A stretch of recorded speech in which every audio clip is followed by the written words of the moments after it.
welcome. Well, welcome everybody. It's brilliant. This is our 9th lunchtime conversation, and we just go from strength to strength. And thank you very much for those of you who are sticking with this and taking us through. There's such interesting times at the moment when it comes to Black history and exploring all the stories around it and the Black Lives Matter issues. So I'm Liz Millman from Learning Links International. I'm actually based in Australia at the moment, but normally I'm based in North Wales. We've got Simon Faringo, who is from Belong, Nottingham, and we've got David Alston from Highlands and Slavery up in the northeast of Scotland. Chris Evans is going to be talking with us in a short time about Wales and slavery and getting us up to speed on what's happening at the moment. So we're delighted that you're able to be with us, Professor Evans. That's really good. We've got Yasser Safari with us from Jamaica, and I'm glad your link's possibly even better than mine this time, so that's good. And Hilary, it's lovely to have you from Jamaica as well. And then from various parts of the UK, we've got Caroline, Jim, Leslie, Mfikela, Richard from Scotland, Gwyneth. We're looking forward very much to next week. Gwyneth's been helping me to get the programme organised next week, when we're going to be heading up a conference for 2 hours next week from 12 o'clock till 2, and it's going to focus on the story of Stanley and to an extent Livingstone. So that'll be a very topical one, considering what's going on at the moment, Gwyneth. So if we've got time at the end, we'll catch up, Gwyneth, okay? Unita welcomed you. Chris from the South Wales Jamaica Society, brilliant that you're here. I didn't mention that Caroline is from Learning Links International, and also she's from the North Wales Jamaica Society. And Harad, who's just had her book published. The English title, I think, is The Sugar Castle. So we'll be looking forward to hearing more and more about that. And it's good that Morgan's joined us again. He was our very first speaker a few weeks ago. And Christine White's joining us just at the moment, so that's great too. So brilliant to see you all. And we're going to start off because I communicate quite a lot on Facebook, and Hilary posted a message to say that it's just a year since Fred, your husband, Fred Hickling, passed. And we just want to recognise that, really, Hilary, and introduce you to our sessions, because in a couple of weeks' time, I'm hoping that we'll be able to focus on Fred's work, because it was so important and still is so important. I've seen several references to his work lately, I think from Doreen Shepherd and maybe others. So, Hilary, Fred's legacy is amazing.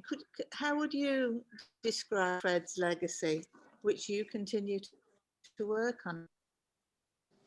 Well, there was a conference we had last week which looked at a savvy presentation in Berlin, and it spoke about his work. And if you all have the opportunity, it's on YouTube as far as I know. It was Owning Our Own Madness, which is one of the themes that he has been pursuing throughout his personal and professional life. So there was that conference last week, which drew on a fantastic young psychiatrist called Dixon. What's Dixon's last name? He's from Zimbabwe, and he has become famous for creating something called the bench on which people go and get mental health. His name is Dixon Chaibanda. We had Vitor Portos from Brazil and Jaswant Guzda from Canada. And so that brought together psychiatrists, psychologists, artists, and others who were interested in Fred's work. I think a very important part of his legacy was the extent to which he tried to share his knowledge through, I think it's about 6 books and many articles in both popular and psychiatric journals, but he also helped to train teachers and nurses and ministers of religion and psychiatrists and doctors and so on, both locally and internationally. And the need to put the information out there for the next generation is something we're both committed to. That's why we returned to teach in UWI in the year 2000, which is now 20 years ago. During that time, we have had the opportunity of working together with yourself, Yasus, and others, because we continue to recognize that these issues of historical white supremacy and so on, it's not only Black people issues, it's white people issues too. And of course, we recognize that the whole, the connection between both worlds is quite obvious, and in fact we need to be talking to each other, and we need to be finding ways of building bridges, not walls, as of course has been recently demonstrated. And I myself have been to Wales when I was all of 21. I went to Aberystwyth and later to Cardiff when my mother worked at the university. And while Fred and I worked in Birmingham, we went to the festival, the book festival. But I think one of the most important things that I was speaking about in another setting, when you grow up in a British colony like I did, I was born in 1954, you have actually been living in the metropole all your life.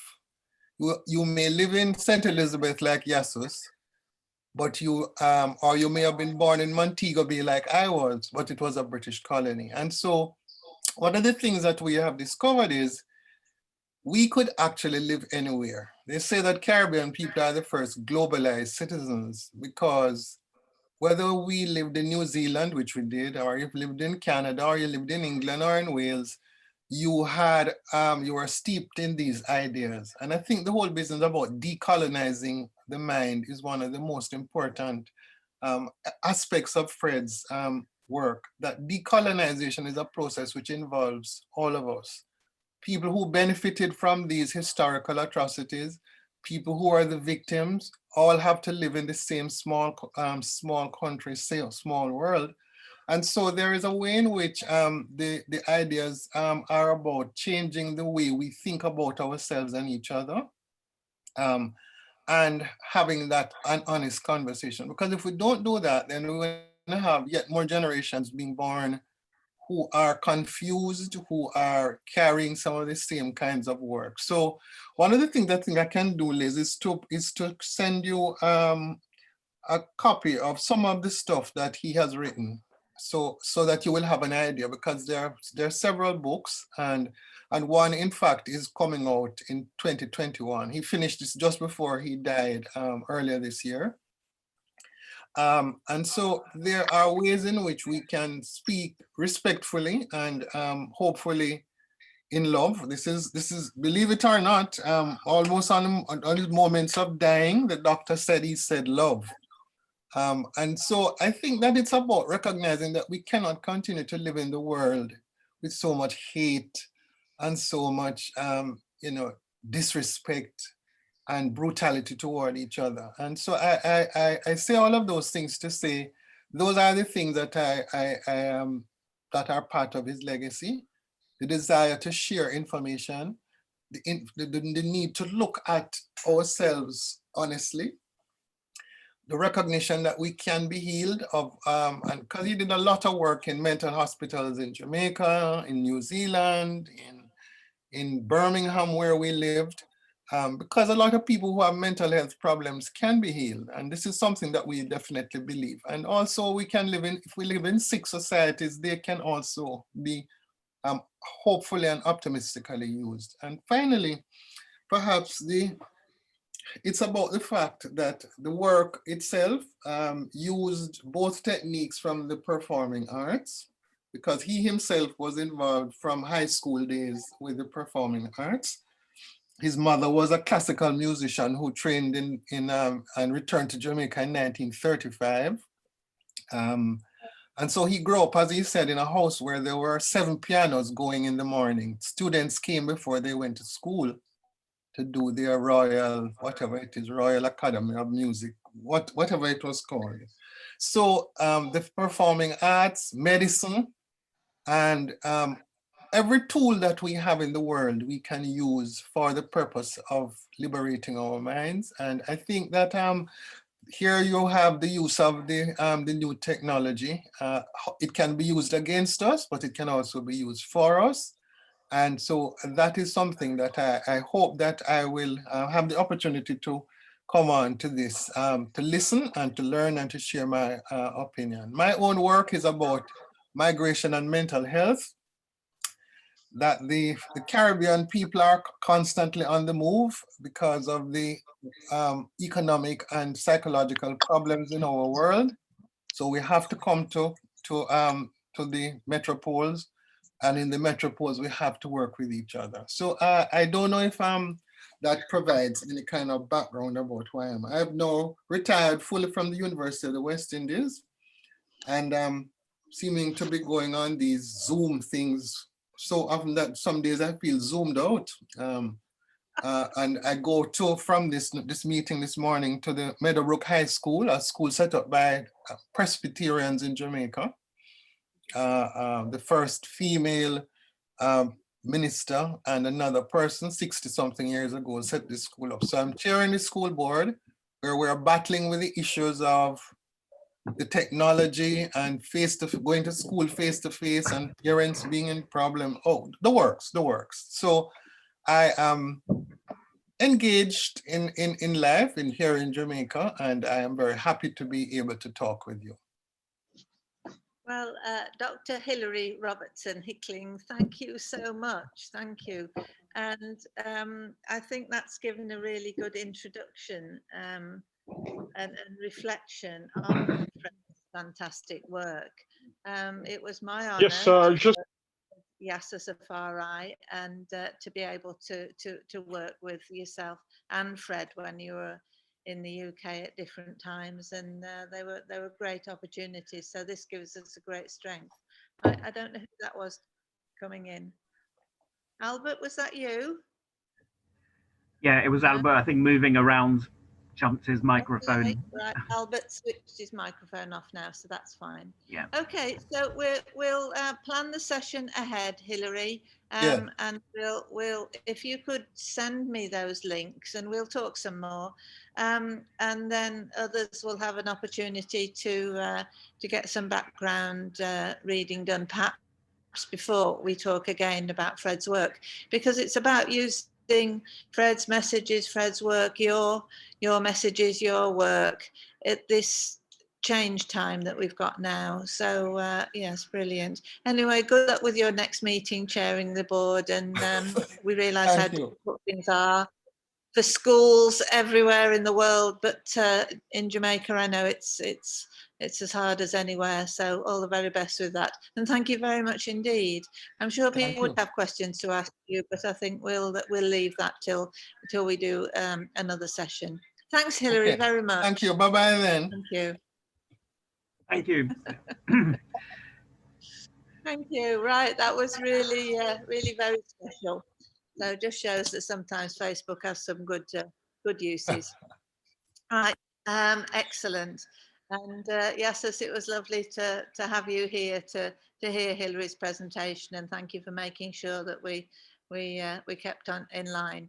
Right, so what we're going to do now is that we're going to introduce Professor Chris Evans from the University of South Wales. Chris, it's wonderful to have you here.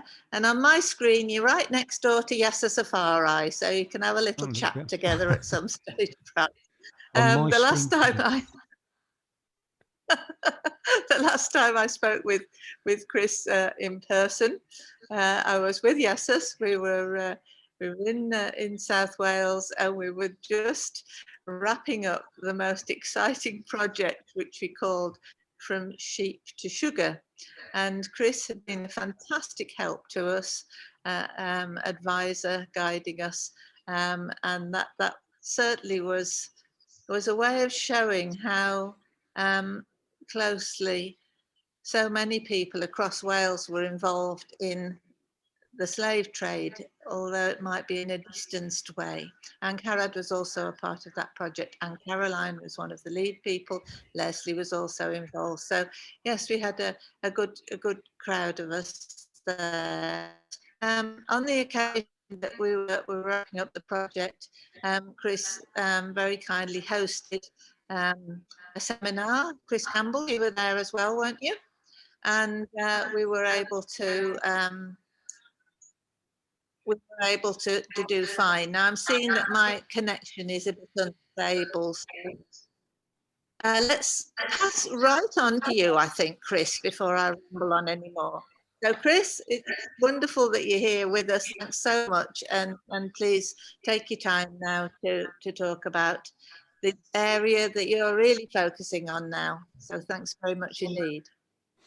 Okay, thank you, Liz, and thank you for the opportunity to join everybody today.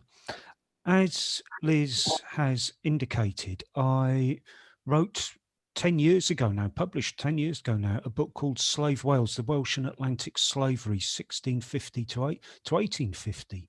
And it's quite useful from my perspective to reflect back on that, because it was a book that was commissioned in the aftermath of the bicentenary of the abolition of the British slave trade in 1807.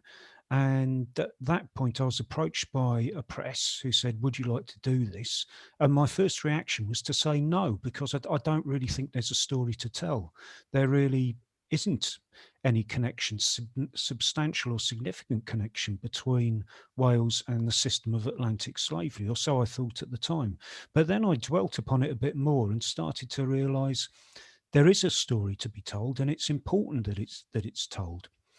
But you could be forgiven for believing that, you know, it really is a non-story, because if we look at one of the major quantitative sources available to us about the system of Atlantic slavery, that is to say the voyage, excuse me, slavevoyages.org, this master website that has a database that holds records of over 36,000 individual slave trafficking expeditions across the Atlantic between the 16th and the 19th century.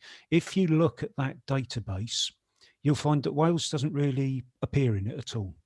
There are no known departures from a Welsh port for the so-called Guinea coast. So from that point of view, on that metric, there is no story. The Welsh weren't involved in the slave trade, for one thing. You can find references to Guinea men, so-called, that's to say ships that were designed for carrying slaves, being built in Welsh creeks, and there's reasonably plentiful evidence of Welsh sea captains and Welsh seafarers serving in the so-called the Guinea trade. But really that seems kind of marginal, and there are perhaps good reasons for that. There is a reason why the slave trade is concentrated in great cities like Liverpool or Bristol. And that's because the trafficking of slaves is a business for the big boys. It requires the outlay of a very large amount of capital, and you've got to wait for a very long time for your capital to come back to you with the profit on top. So it's not something that can be engaged in by people who aren't already rich. That's a key point to make.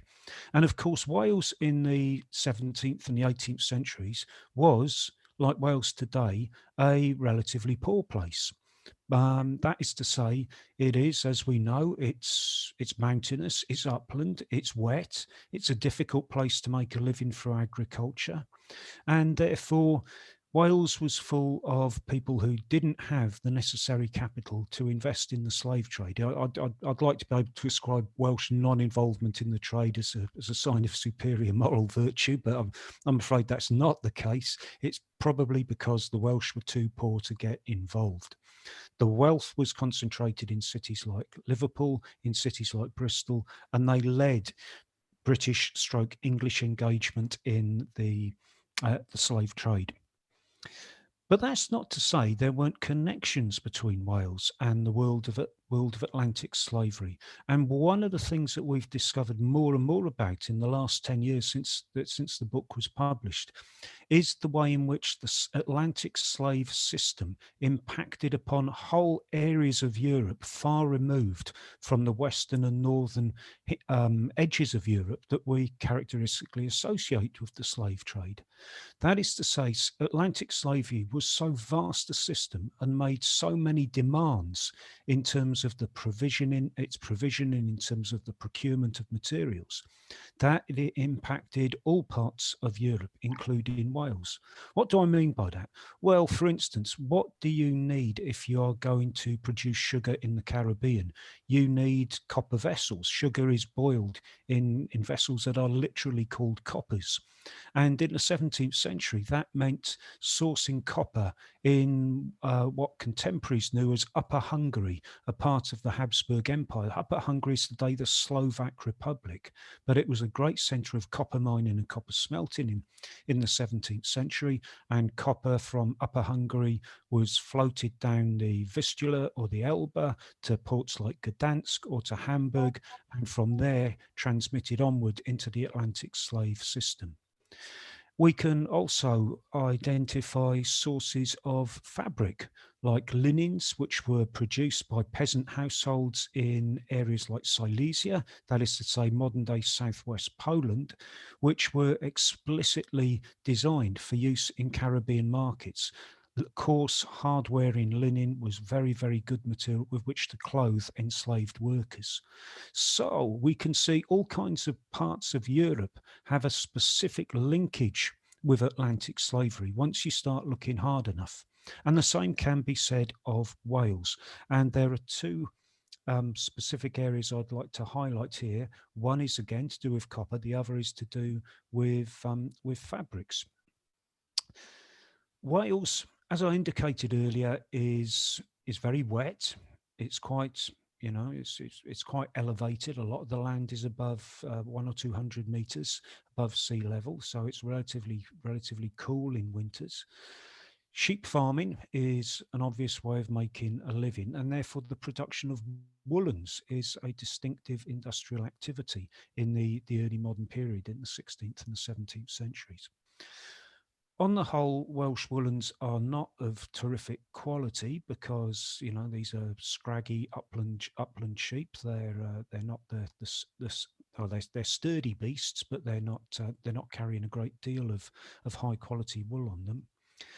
But from the 17th century onwards, as the English empire in the Caribbean expands and as it changes over into a dedicated sugar producing sector, there is a need for prison uniforms, in effect. There is a need for enslaved workers to be clothed. And Welsh woolens, so-called Welsh webs, play a really vital, important role in that.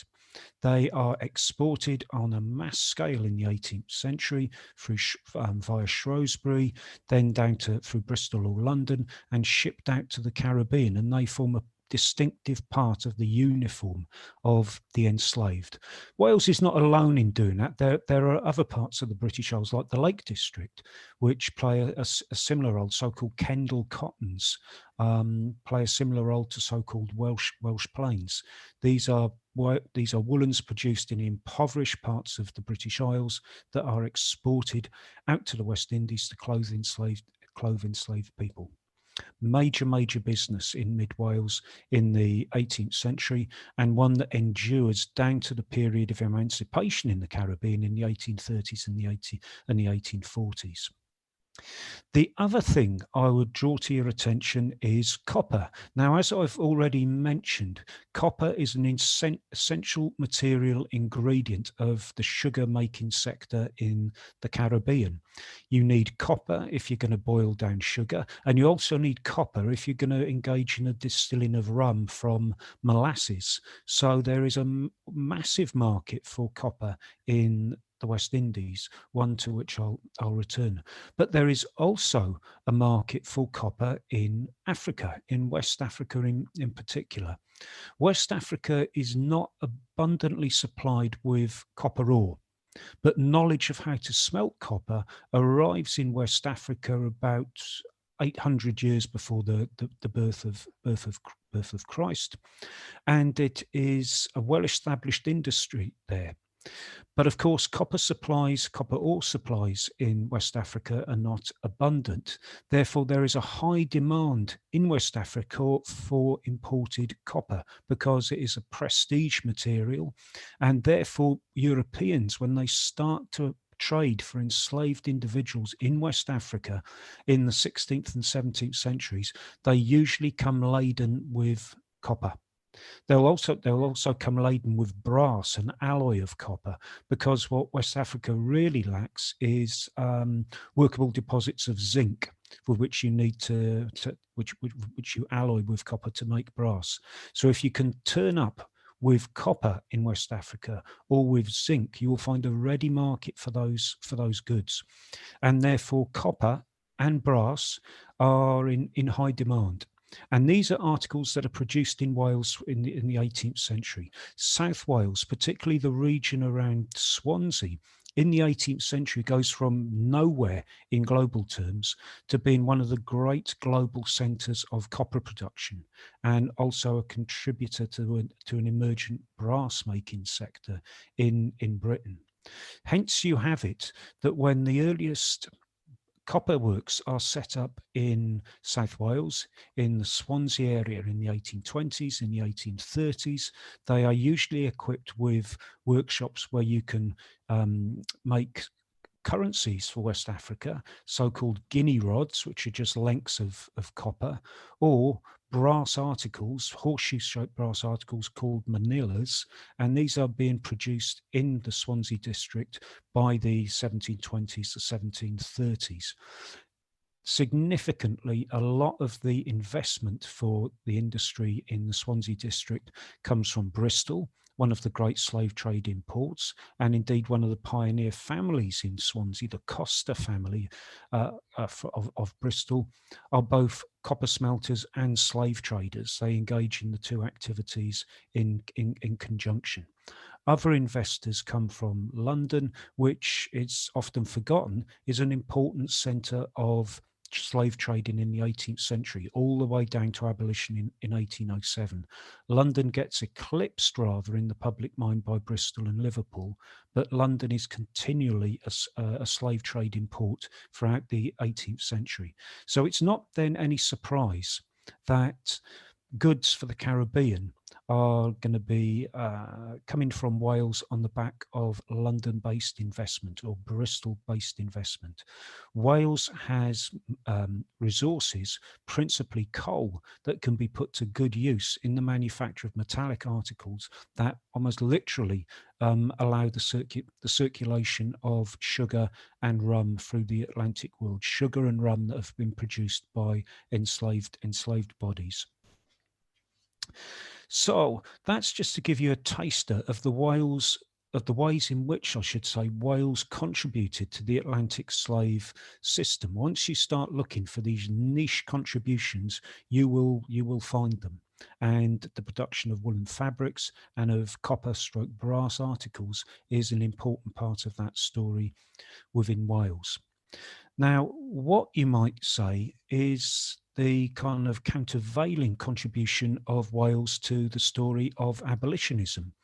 And I would say in many respects, there's not much of a story to tell there, because Wales doesn't seem to make a very significant contribution to the history of British abolitionism, which is to say, if you look for evidence of abolitionist sentiment in Wales, it's quite difficult to identify.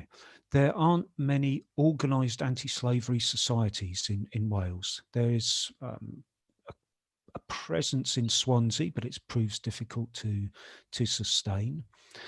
And there are probably very good reasons for that. If you look at the way in which English abolitionism operated, it flourishes in rapidly growing towns and industrial cities of that era, places where there is a large and growing literate population, places where newspapers are published, places where civic society is flourishing, where there are clubs and societies. That's the kind of milieu from which abolitionism emerges.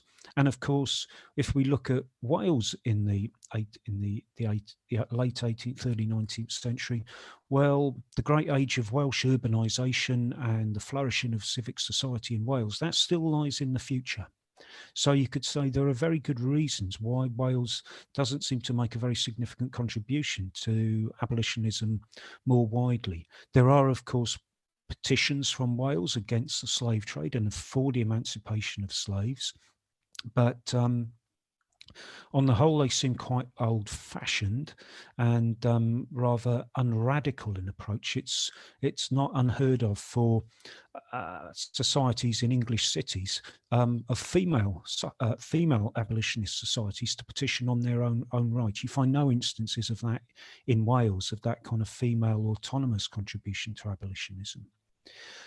On the other hand, new evidence is now emerging, which I think could call for a rethinking of the way in which we have to regard Welsh abolitionism. And I'm thinking here of work done by Dr. Hannah Murray, who's got a website I'd recommend called Frederick Douglass in Britain. And what Hannah Murray has done is map out what this very famous, celebrated American abolitionist did when he came to Britain in the 1840s. And she's searching through newspaper reports. She's been able to trace his day-to-day activity, to trace exactly where he spoke, exactly who he spoke to, through press reportage of the issue. And she finds a very interesting pattern. Frederick Douglass is an indefatigable lecturer, and he moves very rapidly through Britain. Usually he makes use of the foremost transport technology of the day, that's to say the railway network. And of course the 1840s, when Frederick Douglass arrives in Britain, is the great age of the expansion of railways in Britain. And usually you can follow exactly where Frederick Douglass is going to go, because his journeys follow the new emergent railway network very, very closely indeed. He doesn't move very far from it. And that means he never really comes to Wales. He has one outlier. He does manage to get to Wrexham.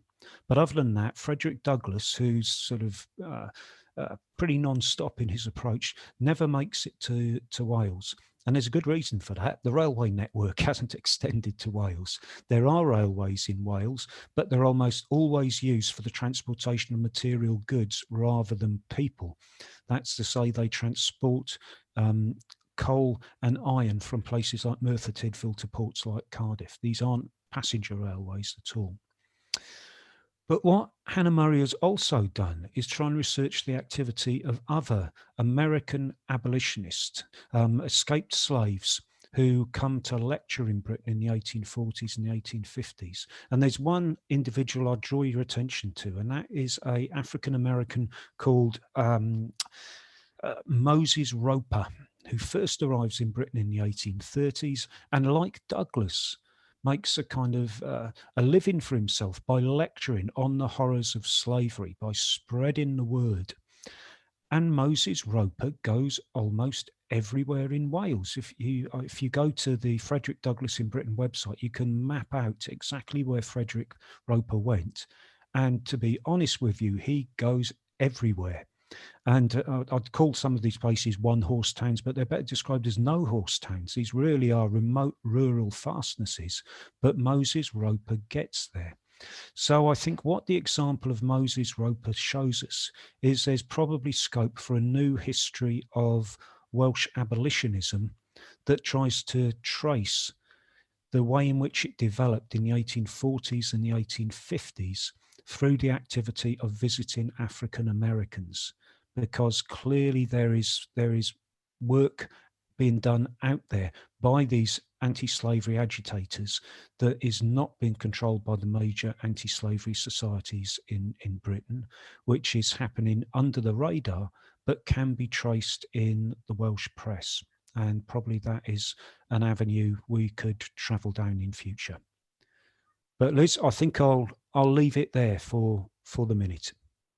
Right, well, fantastic. Thank you so much. And that's really interesting to know that you've identified a new area for research. Now, I know Leslie's got a question, but Leslie, I think David Alston wants to go first, if that's all right. And then, Leslie, can you do your question then? Thanks, Leslie. Thanks. That was fascinating, Chris. And your experience over the last couple of decades, very similar to my own, looking at the Highlands of Scotland and starting with the assumption there wouldn't be a great deal of involvement and coming to the conclusion that no, the involvement went everywhere. I did want to make a specific contribution on your last point about Welsh abolitionism, and that's just as a result of some of the conversations we were having in earlier weeks. I was looking around, came across a Welsh abolitionist called Ebenezer Davies. And my interest is in Guyana, and Ebenezer Davies was the minister in the London Missionary Society's chapel in New Amsterdam in Berbice in Guyana. But what's interesting is that that's in the 1830s, and this period of so-called apprenticeship. After that, he made a 4,000-mile journey through the United States and back to Britain, visiting Welsh communities in the United States, and he's a strong abolitionist, and then published a book on these travels when he got back. And he's buried died and is buried in Ruthin in Denbighshire. So I know there's a number of people from North Wales involved in our discussions. So he might, I think he's somebody who would be interesting to rediscover as part of that project. That is very, very interesting, because that American connection would bear thinking about. There is a important PhD on Wales and the American Civil War by someone whose name I forget, but I can find it for somebody, and he, interesting, takes the view that most Welsh American congregations in places like Ohio, around Cincinnati, effectively are what they called apolitical in the 1840s and the 1850s, and really abstained from anti-slavery activity until the 1850s with the foundation of the Republican Party. And that seems to have a galvanizing effect on Welsh communities and makes them far more open to anti-slavery activity. So the timing of these particular journeys and sort of shifts in mood would be really interesting to follow. But no, thank you for that. Ebenezer Davies. Yeah. Thank you. That's fantastic. Thank you for that, David. Thank you very much. One of the really interesting things, I think, is because we've got people from different countries in the UK as well as around the world, that we're learning about links from other countries. It's important. Leslie, you've got a question that you submitted earlier. Would you like to ask Chris? Thanks, Liz. Chris, I've read your book from cover to cover about 3 times in the last 3 weeks. Oh. It's a masterful story as well as history. And I was wondering, Chris, the way that you've woven the stories together, because of the appropriateness to different sections of your book, were they the main stories that you had, or is that just the tip of the iceberg of your research? Well, to be honest with you, that's the material I had at the time, and therefore I tried to make it work as a relatively sequential narrative that would highlight different aspects of the history of enslavement and Welsh links to it.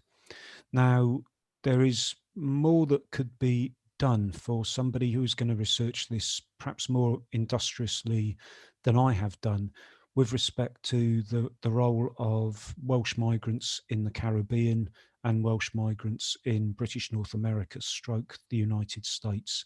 Because what I wrote effectively was an essay that was a kind of superficial first survey of the landscape. And I think there's lots of opportunities for people to follow up on suggestions I made or guesses I made in some instances in Slave Wales, because that was 10 years ago, and times have moved on, as I indicated at the start, I've become far more aware of how Wales fits into a wider European pattern of provisioning and procurement related to Atlantic slavery, and Wales looks part of a broader pattern there of disregarded places that actually are playing a strategic role within Atlantic slavery as a whole. I think abolitionism would now repay study in far greater depth. The only serious study of Welsh abolitionism was a kind of a master's thesis dating back to the mid 1960s, and it was a very effective piece of research for its time. But I think there's, 50, 60 years later, there's huge opportunities, especially with the digitization of material. There are major opportunities for fresh research to be done. The work I mentioned earlier on by Hannah Murray really could only be done with the speed with which it was done via digitized newspapers. So that kind of technological advance may open up new areas of knowledge for us. Can I just say, it was a masterful read. I'm ashamed of how ignorant I was. You have really expanded my knowledge. Thank you. Well, no, thank you. I've got to say, when I started it, I was in a state of complete ignorance myself. So I learned a hell of a lot and had to do it quite quickly. So, but thank you. It's very generous of you. Black History Book Club, and we've just said to anyone who's joining, Chris, that they have to read your book. It's an essential read to get some breadth of background in Wales. So yes, that's thank you very much, Leslie, and read 3 times. That's really going for it.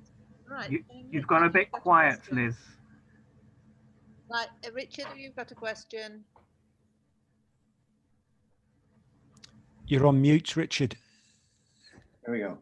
I'm getting better at that. I really enjoyed that. And it's interesting, people who've been doing this work for a long time, David and yourself, and thinking about how there's a sort of flurry of work around the bicentennial and revisiting it now. And I'm based in Aberdeen in Northeast Scotland. And before that, I was based at University of Exeter's Cornwall campus.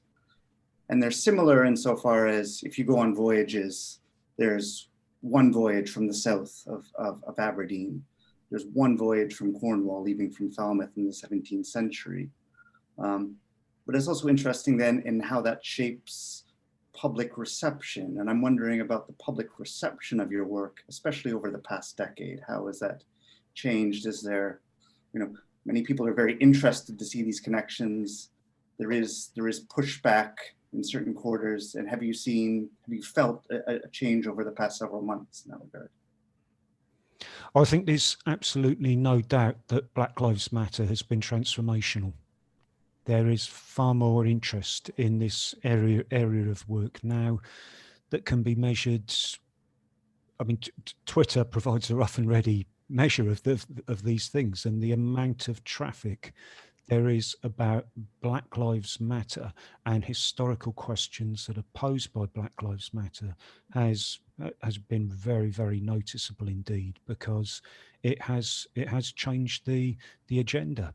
And in particular, the toppling of Edward Colston's statue in Bristol, I think that was a particularly galvanizing event that stimulated interest right across the board. So all the people who say you'll never change anything, well, the people who overturned that statue achieved a hell of a lot in terms of public consciousness, both positively and, of course, as you've indicated, in an outbreak of denialism about the extent of racism in Britain, about the imperial legacies. But that has exposed an awful lot, and exposed it very, very, very usefully. So, yeah, looking back across the last 10 years, this is really an area of discussion that has sort of moved not from the margins, but it was not really at the center of mainstream attention. But now it is. It simply is, and it's not going to go away. Thank you. So you said that when the toppling of the Colston statue went all over, I can't tell you the number of times that was shown on Australian television in the news, and it's always used as the example. And interestingly, we've got Gwyneth here with us. So Gwyneth is a campaigner for a better understanding of the story of Stanley. And today in The Guardian, the photograph that was used to talk about issues to do with the slave trade and statues was the image of Stanley. Now, I understand, Chris, you were on the committee that's just reported, the Welsh Government Committee. I'm not quite sure what the committee was called, but looking into and recording all the statues there are, and street names, place names and things. Can you just tell us a little bit about that? Yeah, I can do it. I noticed early on there was another question from Juanita, I think. Oh. Yes. Waiting for us in chat. Oh, Juanita. Yeah. Juanita, your question first. Oh, fantastic. Thank you so much, Chris. That was really fascinating. I just wondered in the course of your research if you came across anything about runaways, or I haven't sort of formed the question in my head exactly, but I'm interested in whether runaways would have been aware of Wales as a place they might have gone to for safety, given they weren't directly involved in the slave trade. But I'm also interested in if you came across anything about how discourses around pseudo-scientific racism influenced Wales similarly, given because they weren't directly involved in the sort of transatlantic slave trade. I mean, does it mean that there's a sort of the discourse around racism is less present, you know, in a sense, and or does the if there aren't runaways in Wales, does it mean therefore that's because Wales isn't really talked about around slaves and they're not aware of the presence of Wales as a place they may have gone to for safety? I don't know, I'm just curious around those two issues. I think there's a very important new resource for the study of runaways in Britain in the 18th century, and it's just been completed by scholars in Scotland, and I can't remember the title of it. It may even be Runaway Slaves or Slave Runaways. And once again, this exploits the potential of digitized newspapers, and it is a real eye-opener. There is, oh, thank you. Yeah, right. With the if you look in the chat, Richard has provided the URL for that very, very, very helpfully, and that's been a real eye opener because just through trawling through newspaper advertisements asking for the return of lost property, i.e., enslaved human beings. There are hundreds of these advertisements. I think there's something like 800 in total, probably. Richard will be able to provide me. He's got the figures at his fingertips there. There are a huge number of these advertisements that indicate just how many people were enslaved in Britain. It's really exposed the myth that slavery wasn't a legally tolerated condition in England and Scotland in the 18th century. It clearly was a recognised legal condition because owners, so-called, of enslaved people appealed for their return, and that's a resource worth exploiting. Would runaways have gone to Wales in particular? My instinct is to have said no. I think runaways would have been better advised to congregate in cities where there are better job opportunities and where there are going to be communities of African descent that might be able to provide them with assistance.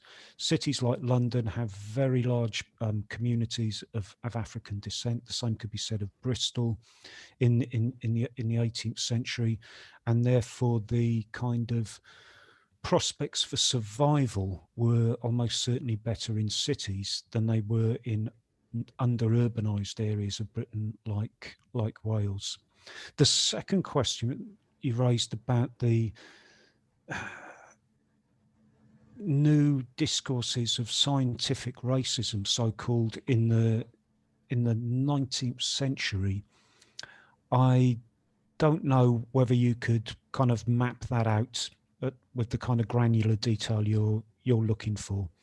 I don't know whether it'd be possible to identify areas of these islands that were peculiarly resistant or non-resistant to that kind of way of thinking. It'd be quite a challenge, I think. Okay. It'd be an interesting challenge, but I don't know what the answer would be to it. Okay, thank you. All right, thanks. Sorry, Liz, if I return to your question, I interrupted you rather there about the Welsh First Minister's task and finish group on the memorialisation of slavery.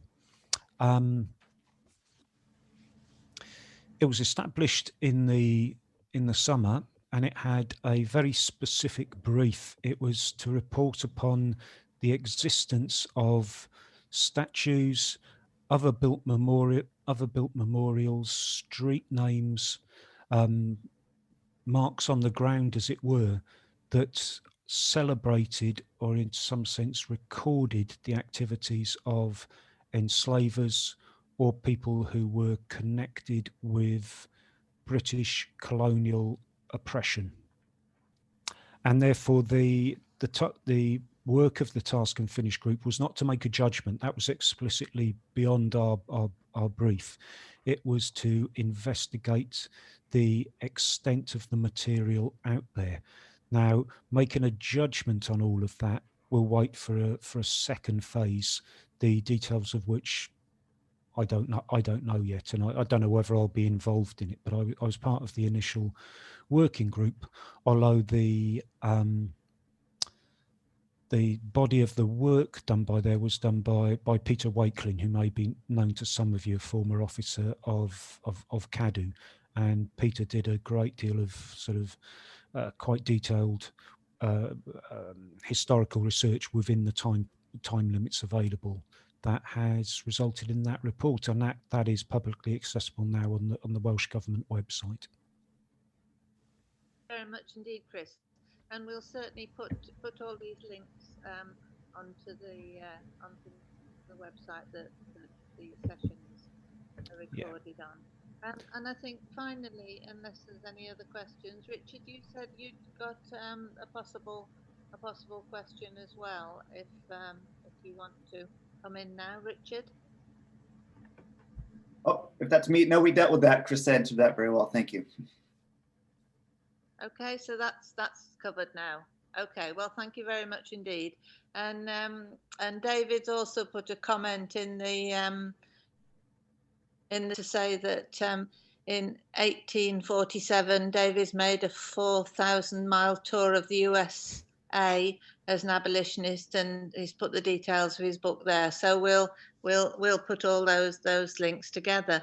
So Chris, thank you so much. I know you've been incredibly busy recently, and also I was able to join the Llafur Welsh Historical Society session when you were talking with your colleague about the book you wrote together on copper in Wales, and so that's a really interesting another development there. So thank you so much. That's brilliant.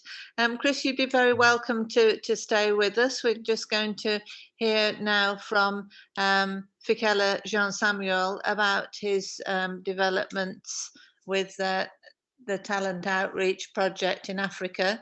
Are you there, Jean-Samuel? Yes. Okay, so Chris, thanks very much. No, if you're able to thank you. It's been an absolute pleasure.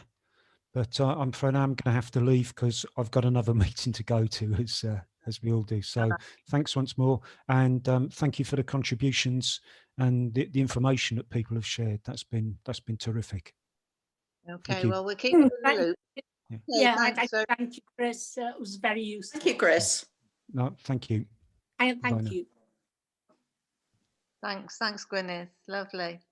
Okay, so Mfikela, what are you going to take time now? I know this last week you had the launch of, is it called Talent Outreach? Thank you, Lisa. It's called International Talent Outreach. Right, International Talent Outreach, and that was actually in Nigeria. It's a shame today Professor Sati's not with us, but he's going to be joining us again, and we're going to be giving you an opportunity to tell us how this initiative is going. But can you tell us about how this all got started?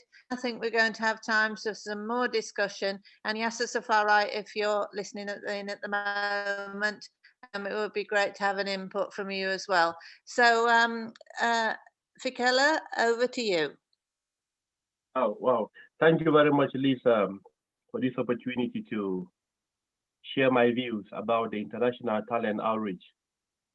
I also thank everyone who is here today, and it's wonderful to always meet once a week to talk about things which concerns our development, in particular, those of Africa and those of people of African origin.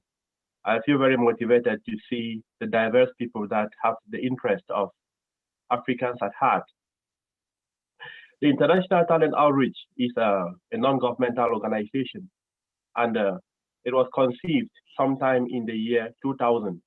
At that time, I was back in Cameroon, and it was possible to see that there were many talented young people around, but most of them end up drowning in their passion. A lot of them love to paint, to do craft work or sculpturing. By the end of the day, they are always very frustrated because this does not in any way help them to earn a living from.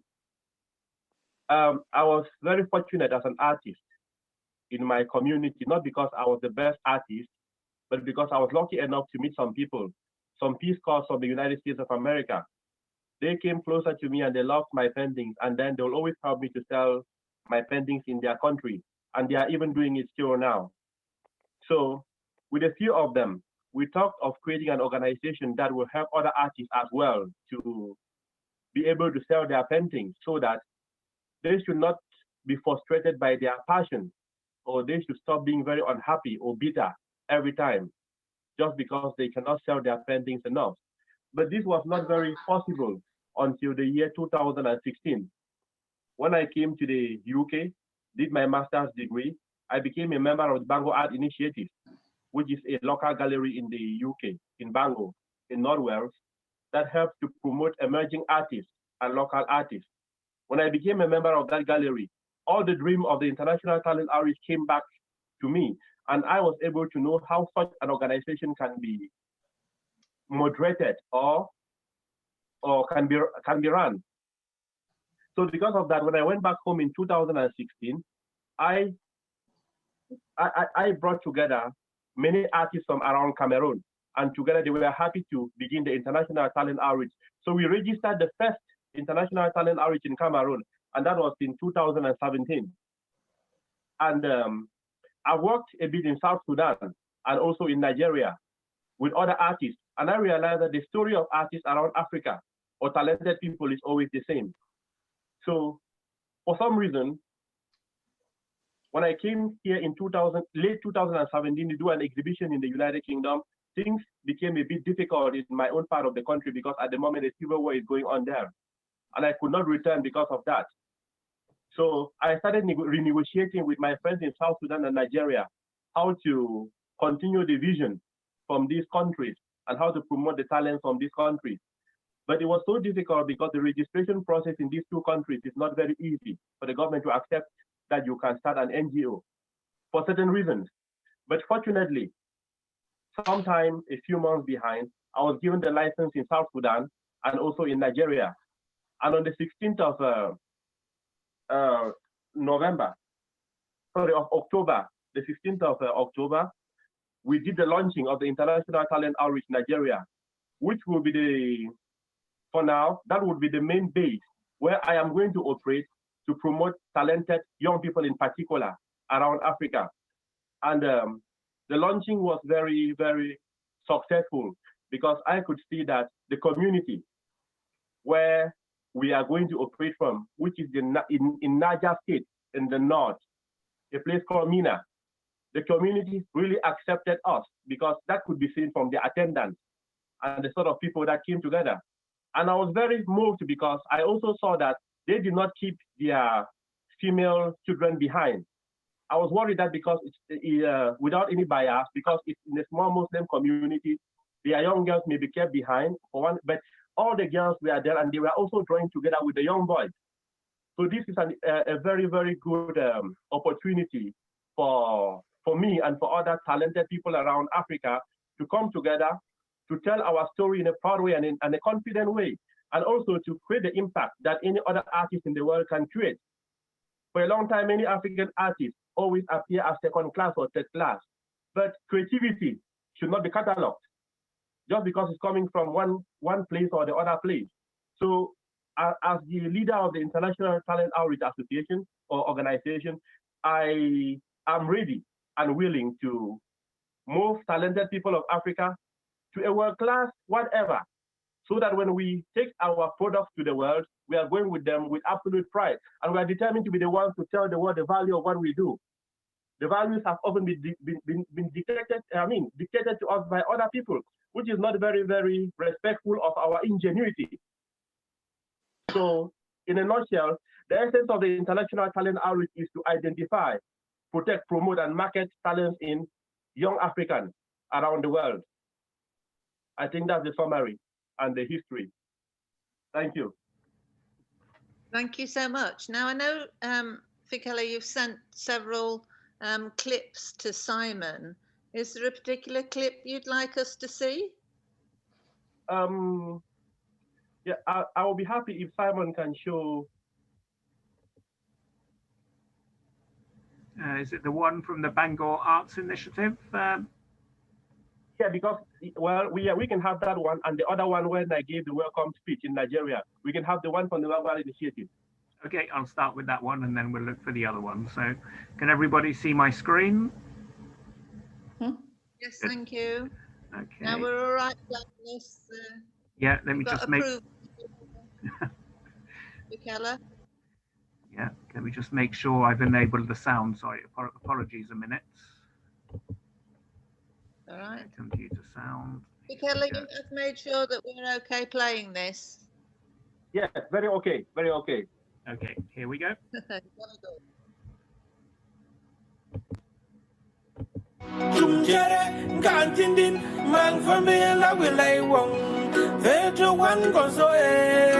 proud of who we are.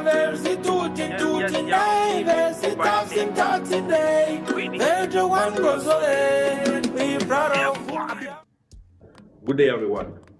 You're once more welcome to the Bangor Art Initiative Gallery in North Wales. This time, I've come again with Afrocentric paintings. I've come again to exhibit my works of art.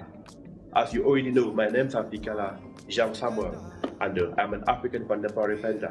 I live in Bangor quite in North Wales. I originate from the northwest region of Cameroon, and I am very fortunate because I come from a background with a rich cultural heritage, the culture of the Sot people of the northwest region of Cameroon. This culture symbolizes a lot about African culture, and it is the basis of my inspiration.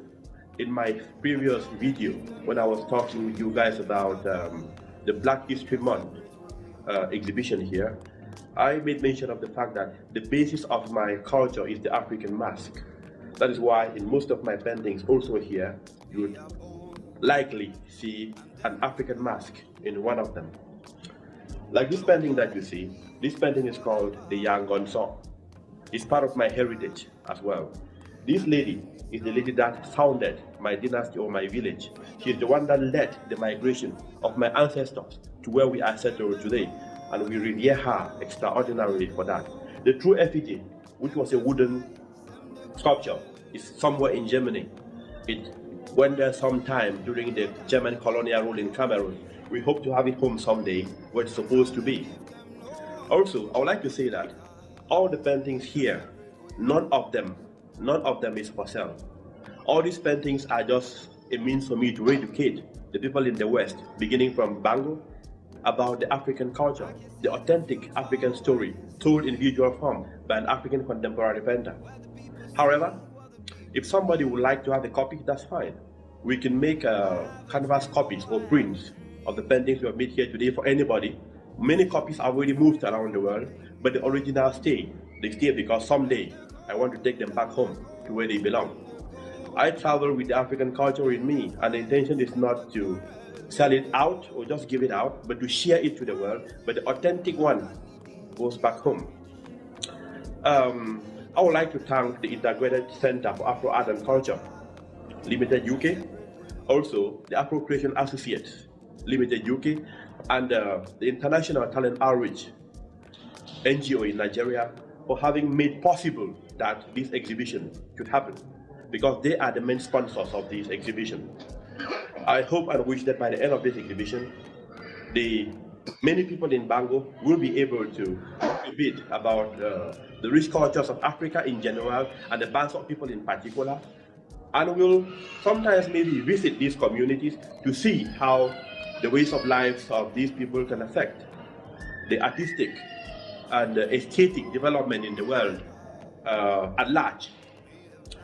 It's been a wonderful opportunity for me to find a space in the Bango Art Initiative to do this exhibition, and I hope that all the desired objectives from the sponsors shall be achieved and attained. Thank you very much. You can now see some of the works. You're welcome.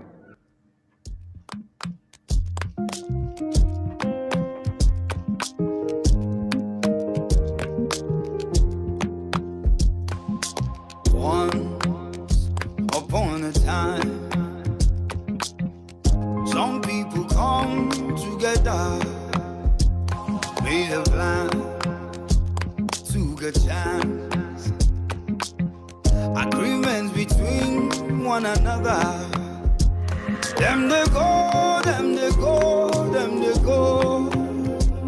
Them they fight, them they quarrel, them they go. One silly, the other sneaky, the other sneezy.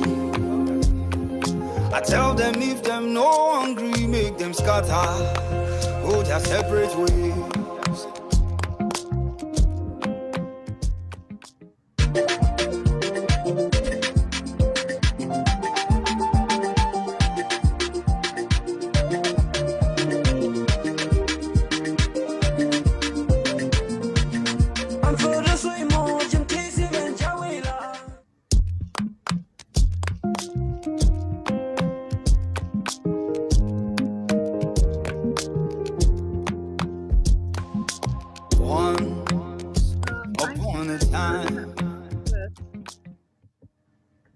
Thanks very much indeed.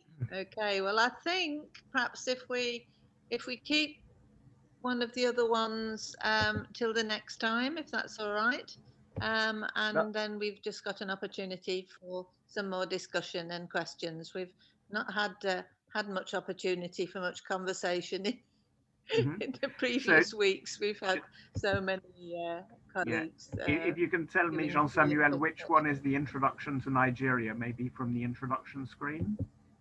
This one. This one, okay. So I'll play that straight away. And then Liz, maybe I could claim just a quick privilege to jump in with something, just a comment I think that's relevant. Oh, yes, that's fine. Yeah, good. Here we go, Jean-Samuel. Ladies and gentlemen, good afternoon. I'm very honored for this opportunity to talk with you people and to acknowledge the fact that I'm grateful that you have shared this vision together with me. I acknowledge the presence of all political leaders and religious leaders too, and representatives of all the NGOs. And I thank you all for coming together so that we can see how we can push Africa ahead in another dimension. Truth be told, the Talent Outreach Association, Cameroon as we called it before, or even now, was born out of a dream. It was born because I thought that Africans are very talented, and that is what we know, but they needed someone and a system to harness these talents consistently and to push our children and our children's children to a better destination. Now, the International Talent Outreach Nigeria is already there, thanks to the hardworking people of Nigeria. Mohamed Usman and his team, I thank you very much, and I really applaud your marvelous work. You have worked tirelessly, and you have proven to me and to the world, hopefully, that you can grow a seed and that we can help our continent and take responsibility for who we are, for who you want to be, and for our future. What's our intention? What's our vision? We want to identify talents in our children. We want to develop these talents. We want to market these talents. And we want to use these talents as a way to reduce poverty, improve development, and to include them socially within our community and our systems. We want to give the talents the respect they deserve. And we want to give first-class value to the talents of the children before someone else gives a low-class value to them. It's a way of taking responsibility, a way of telling our story, the African story, in an authentic way from young Africans. It's a way to realize ourselves, to reclaim our lost potentials, and to push our dreams and our visions in a demanding world. My dear friends, the road may be very difficult. We don't know what lies ahead, but our dreams are big. Our courage is there. We have the audacity to think that in the next 5 to 10 years, our organization shall be well internationally acclaimed. And when it comes to talent, we shall be a reference factor in its development in Africa. This will not be easy. What is the big question? What happens after today? Let us consider the talent, international talent outreach, as a child that we have given birth to. When you give birth to your child, to show that you are a serious parent, you have to take some responsibilities, which involves inner sacrifices. You have to raise a child. You have to send the child at least to elementary education, secondary school education. At some point, you can ask someone to help you to support the child in university education. That will be fine. Because this person will think that, wow, this child and his parents have been struggling all this while, and he has been achieving this grade. So now, the child is promising. And if we do not support him at this level or her at this level, then maybe the whole community will lose. At that time, the child must have exhibited aspects from within to convince the community of what they can do.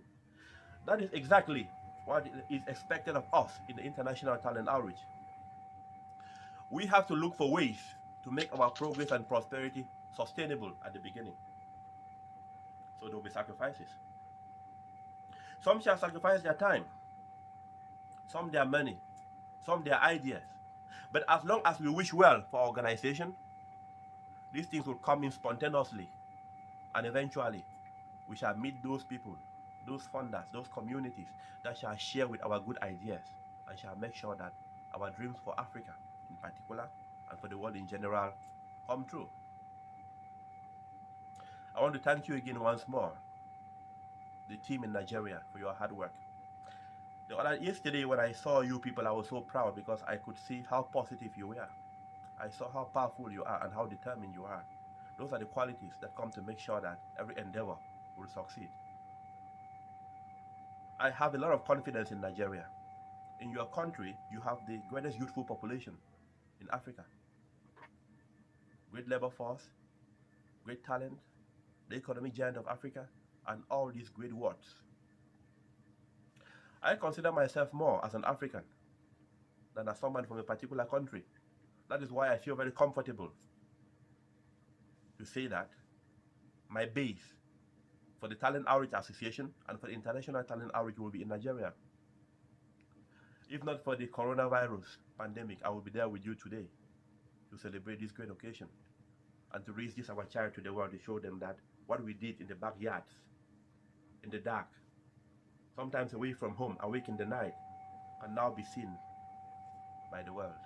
But time would come that I'll be with you people and everything shall go well. I wish you very well at the end of today. When you go back home, spread the story in good faith. Tell the news and let us come together to help our children and our children's children through the International Talent Outreach. Thank you very much, and I wish you well. Bye. Thank you, that's great. Thank you. That was a fantastic presentation for the International Talent Outreach launch in Nigeria. So thank you very, very much for sharing that. So over to you, Simon. And then I'm not sure, we've not heard from Yasus yet during this session. So let's see how we get on. Yeah, this is Okay, just a Simon. Yeah, this was just a quick thing, Jean-Samuel, because what you said, I mean, it's very important. But I wanted to highlight a story from Benin, which is a country I know quite well. And this little hotel here that was started by a lady called Monique many, many years ago. She received a small plot of land from her father, and she has built this fantastic little hotel.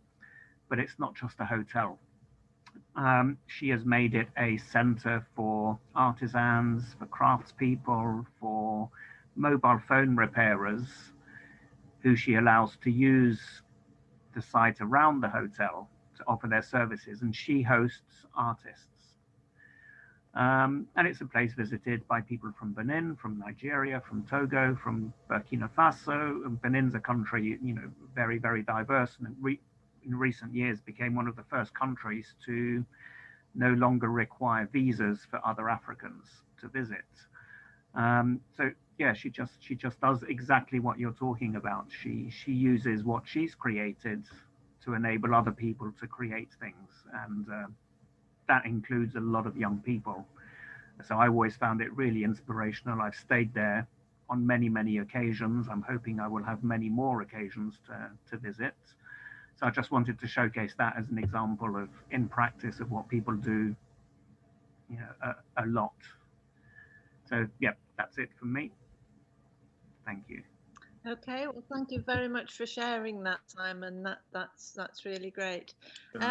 Simon, Juanita's asking, what's the name of the hotel in Benin? It's called Chez Monique, and it's in Abomey, which is very close to the World Heritage Site of the old Royal Palace of Abomey. So the center of the ancient kingdom of Dahomey. Yeah. Thank you very much for that. Yasus, are you there? Yasus Safari, are you there?